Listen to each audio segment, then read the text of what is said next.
ഇതെന്താ ഈ ജീവികള്? തേനീച്ച. ഇത് തേനീച്ചയുടെ കൂടാണ് അല്ലേ? തേനീച്ചയുടെ ഒരു കോളനി എന്ന് അതിന് പറയാട്ടോ. ഈ തേനീച്ച കോളനിയിൽ ആരൊക്കെ ഉണ്ട് നോക്കാൻ പറ്റുമോ? നിങ്ങൾക്ക് ആരെങ്കിലും മനസ്സിലാവുന്നുണ്ടോ? ഇല്ലല്ലോ. ഇല്ല, എല്ലാ തേനീച്ച ഒരുപോലെ തോന്നുന്നുണ്ടോ? എല്ലാം ഒരുപോലെയാണല്ലേ. ഈ തേനീച്ചയുടെ കോളനിയിൽ പല രൂപത്തിലുള്ള ആൾക്കാരുണ്ട്. ഇപ്പം നമ്മുടെ വീട്ടിലാണെങ്കിൽ ഉമ്മ, ഉപ്പ, കുട്ടികള്, വല്യമ്മ, അങ്ങനെയൊക്കെ കുറെ ആൾക്കാരുണ്ടാവില്ലേ? അതിൽ ഉമ്മാന്റെ ജോലി എന്താ? ഉമ്മാന്റെ ജോലി പാത്രം കഴുകലോ. പാത്രം കഴുകലോ? വേറെ കുട്ടികളെ നോക്കുന്ന അതൊക്കെയാണ് ഉമ്മാന്റെ ജോലി. ഉപ്പാന്റെ ജോലി എന്താ? ഉപ്പാന്റെ ജോലി കമ്പനിയിൽ വർക്ക് ചെയ്തിട്ട് നമുക്ക് ഭക്ഷണമൊക്കെ വാങ്ങിത്തരും അല്ലേ? അങ്ങനെ ഓരോരുത്തർക്കും ഓരോ ജോലിയില്ലേ? അതുപോലെ ഈ തേനീച്ചയുടെ കൂട്ടിലും ഓരോരുത്തർക്കും ഓരോ ജോലിയുണ്ട്. ഈ തേനീച്ചയുടെ കൂട്ടിലൊരു റാണിയുണ്ട്, ക്വീൻ. ഈ ക്വീനാണ് മുട്ടകളൊക്കെ ഇടുന്നത്. പുതിയ തേനീച്ചകൾ വിരിയാനുള്ള മുട്ടകൾ ഇടുന്നതൊക്കെ ഈ ക്വീനാണ്, റാണിയാണ് കേട്ടോ. അതുപോലെ ഇതിൽ കുറച്ച് തേനീച്ചകളുണ്ട് ഈ ക്വീനിൻ്റെ കൂടെ നടക്കുന്നത്. അവയ്ക്ക് ഡ്രോൺസ് എന്നാണ് പറയാം. നമുക്ക് വലിയ കുട്ടിയാകുമ്പോൾ പഠിക്കാം.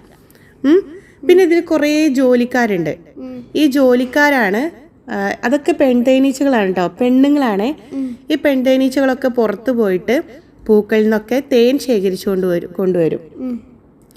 പിന്നെ ഈ തേനീച്ചകൾ പൂക്കളിൽ നിന്ന് തേൻ ശേഖരിക്കുമ്പോൾ എന്താ സംഭവിക്കാന്നറിയോ?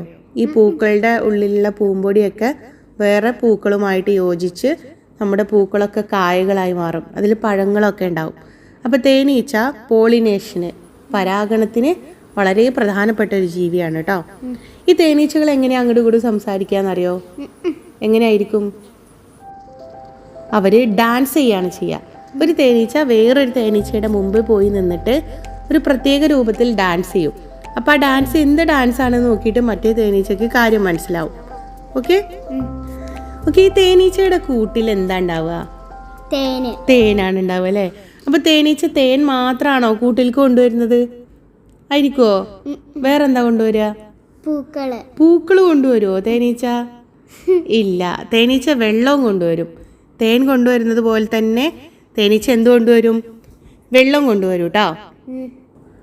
അതുപോലെ തേനീച്ച കൊണ്ടുവരുന്ന കുറച്ച് സാധനങ്ങളാണ് പൂമ്പൊടികൾ. പൂവിൻ്റെ മേലെയുള്ള കുറച്ച് പൊടികൾ ഉണ്ടാവും, ചെറിയ പൊടികൾ. ഈ പൂമ്പൊടിയും തേനീച്ച ശേഖരിച്ചു കൊണ്ടുവരും. ഒരു പൂക്കളറിഞ്ഞില്ല, അത് ആ പൂവായിരുന്നു. പൂ കൊണ്ടുവരില്ല, പൂവിന്റെ മേലെയുള്ള പൊടിയും തേനീച്ച ശേഖരിച്ചു കൊണ്ടുവരും. പിന്നെ തേനീച്ച എന്താ നമ്മൾ ചെയ്യാ? നമ്മൾ തേനീച്ചയുടെ അടുത്ത് കുത്തൂല്ലേ? അതുകൊണ്ടാണ് തേൻ ശേഖരിക്കുന്ന ആൾക്കാര് ഇതുപോലെ നല്ല ഡ്രസ്സൊക്കെ ഇട്ടിട്ടാണ് തേൻ ശേഖരിക്കാൻ പോവാ അല്ലേ? അപ്പൊ കുത്തും. ഈ തേനീച്ച കുത്തി കഴിഞ്ഞാൽ എന്താ സംഭവിക്കാന്നറിയോ? ആരാ മരിക്കുക? തേനീച്ച കുത്തി കഴിഞ്ഞാൽ ആരാ മരിക്കുക? നമ്മളാണോ തേനീച്ചയാണോ മരിക്കുക? തേനീച്ച മരിക്കുന്നത് എനിക്ക് എവിടെ നിന്ന് അറിഞ്ഞു?